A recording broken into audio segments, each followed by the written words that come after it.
आज आपण बनवणार आहोत मटकीची उसळ। त्यासाठी लागणारं साहित्य 1 चमचा मोहरी, 1 चमचा जिरं, 8-10 कढीपत्ता, 7-8 मिरच्या, 1 लसूण, अर्धा चमचा हिंग, 3 कांदे, 1 टोमॅटो, थोडीशी कोथिंबीर आणि मोड आलेली मटकी।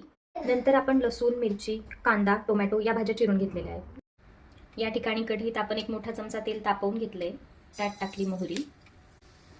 मोहरी थोडी तडतडली की त्यात जिरं, कढीपत्ता,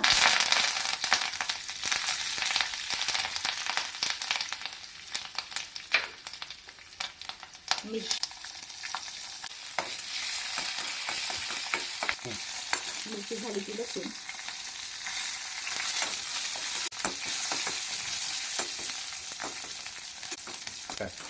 लसूण थोडासा हलका गोल्डन झाला की हिंग ऑप्शनल आहे। आता कांदा,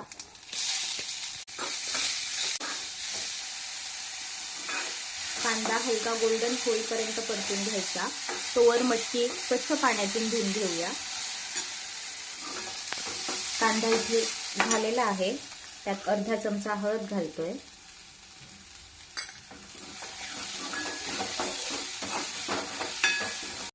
हळद टाकून झाली, नंतर आपण टोमॅटो टाकला आहे आणि आता थोडं परतून घेत आहोत 1 मिनिटापर्यंत। टोमॅटो टाकून 2 मिनिटं परतवून घेतला आहे। आता आपण त्यात मटकी टाकत आहोत। मटकी तुम्ही शिजवूनही घेऊ शकता, नाहीतर अशीही टाकू शकता। आणि जर नसेल करायचं तर सर्व प्रोसिजर कुकरमध्ये सुद्धा 1 शिट्टी काढून करू शकता। सोबत आपण गरम पाणी ठेवलंय करायला। 2-3 मिनिटं मटकी इथे परतून घेतलेली आहे आणि सोबत गरम पाणी केलेलं आहे थोडंसं भाजीत घालायला। तर आपण प्रमाणात थोडं पाणी घालूया त्यात गरम, मटकी शिजण्यासाठी। आता 7 ते 8 मिनिटं मटकी या पाण्यात शिजून घ्यायची आहे आणि मीठ टाकून घ्यायचं आहे। सो मीठ घालतोय आपण 1 चमचा।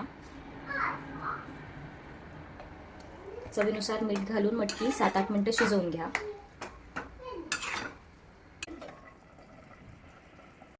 आता 15 मिनिटं झालेली आहेत आणि आपली भाजी छानशी शिजलेली आहे। इथे तुम्ही बघू शकता मटकी ही पूर्णपणे झालेली आहे, याचा अर्थ आपली भाजी शिजलेली आहे। गार्निश करायला आपण त्यावर कोथिंबीर घालणार आहोत।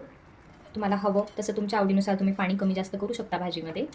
ड्राय हवं असेल तर पाणी कमी टाका आणि ग्रेव्ही हवी असेल तर थोडं जास्त टाका।